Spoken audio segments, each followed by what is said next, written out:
प्रधानमंत्री मोदी मुंबई पहुंच रहे हैं और यहां पर मुंबईकरों को एक बड़ी सौगात देने जा रहे हैं। 2 वंदे भारत ट्रेन को हरी झंडी दिखाएंगे। एक मुंबई से शिरडी और दूसरी मुंबई से सोलापुर, जिसके बाद यहां पर ज़्यादा फ्लेक्सिबल तरीके से वंदे भारत ट्रेन चलना शुरू हो जाएगी।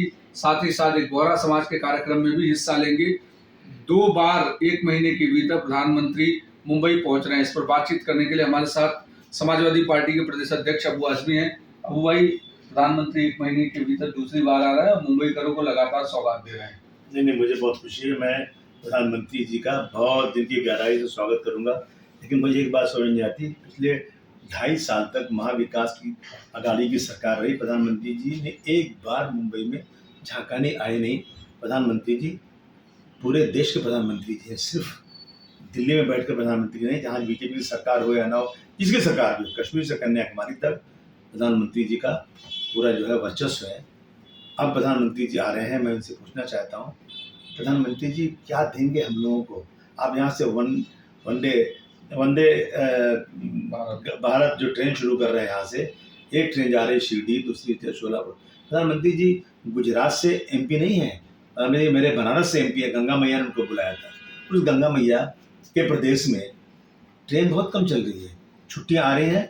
अगर प्रधानमंत्री जी एक अनाउंसमेंट कर दीजिए कि गर्मी की छुट्टियों में कोई भी व्यक्ति उत्तर प्रदेश बिहार जाने के लिए स्टेशन पर 2-2, 3-3 दिन तक लाइन में खड़ा नहीं रहेगा।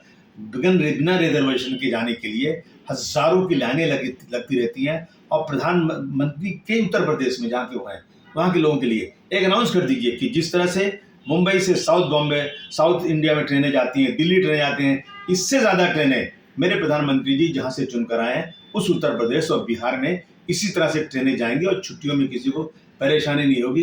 ये प्रधानमंत्री इसमें चाहना चाहता हूँ। और एक बात मैं कहना चाहता हूँ, प्रधानमंत्री जी का वर्चस्व बहुत है, लेकिन प्रधानमंत्री जी आप सबके प्रधानमंत्री हैं। वो कहते हैं ना, हाकिमे वक्त उतर आया है।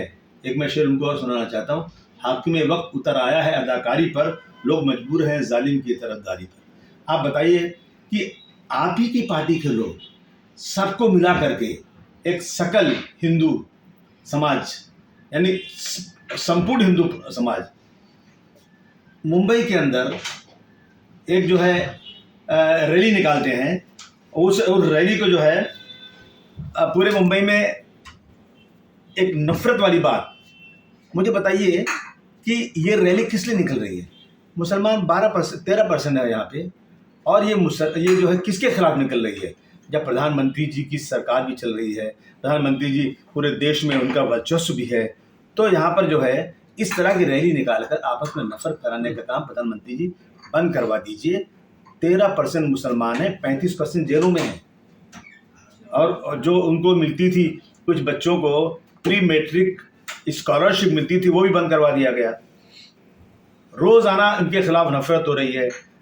एक समाज चिल्ला चिल्ला कर ये कह रहा है कि जाओ मुस्लिम लड़कियों से शादी करो और उनको ला करके बेटी बचाओ बहू लाओ के नाम से अपने घर में लाकर मजहब चेंज करो। एक समाज चिल्लाता फिर रहा है कि हमने आज तक कोई ऐसा काम ही नहीं किया। उसके ऊपर एक आरोप लगाया जा रहा है कि ये जो है लव जिहाद के नाम से हिंदू लड़कियों को लाकर मुसलमान बनाया जा रहा है। जबकि आपकी सबसे बड़ी जो एजेंसी है NIA, उसने चेकिंग कर लिया, उसने कह दिया कि ऐसा कोई है ही नहीं है। इस तरह से जो नफरत वाला काम है प्रधानमंत्री जी, वो भी यहाँ के लोगों को कह दीजिए कल कि आपस में जिस तरह से आप कहते हैं कि हिंदू मुस्लिम सिख ईसाई सब हैं भाई भाई की तरह से, उसको ज़रा ज़मीन पर इम्प्लीमेंट करवा दीजिए, लागू करवा दीजिए, तो हम और खुश हो जाएंगे। प्रधानमंत्री जी आए और उन्होंने आने के बाद यहाँ पर सारे समाज को तो एक अच्छा तोहफा दिया। और दूसरी चीज़, आप उत्तर प्रदेश के एक बात और आखिरी कहना चाहता हूँ, जो परप्रांतीय आते हैं ना, जब कोविड आया था तो मुंबई का विकास पूरा रुक गया था।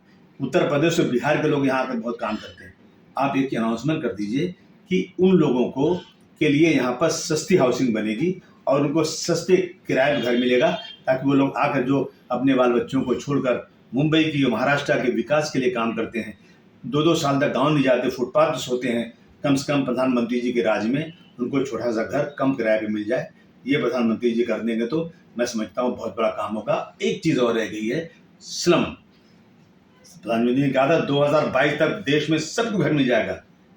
मुंबई की झोपड़पट्टी 10% में अभी तक काम हुआ नहीं है।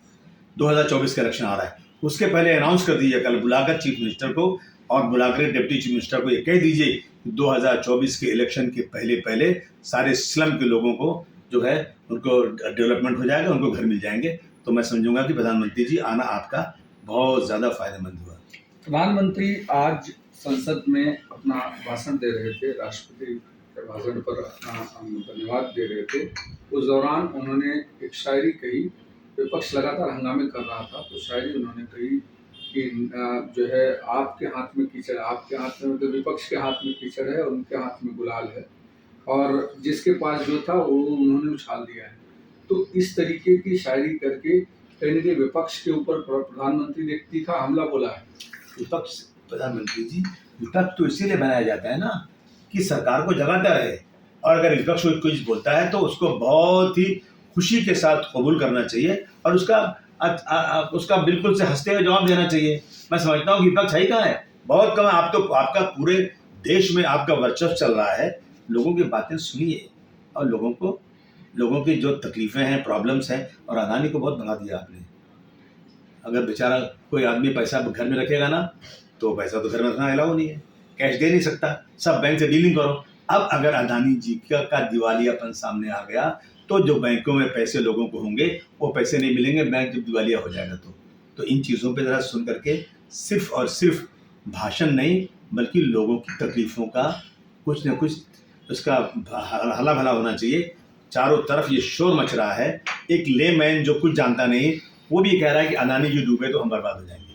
तो इन चीज़ों पर बहुत ही ईमानदारी के साथ काम होना चाहिए, जवाब देना चाहिए, ताकि भारतवर्ष की गरीब जनता जो 80% से ज़्यादा है, कम से कम उसको ये लगे कि हाँ, प्रधानमंत्री जी किसी एक आदमी को बढ़ाने के लिए नहीं बल्कि देश की 130 करोड़ जनता का ख्याल करते हैं।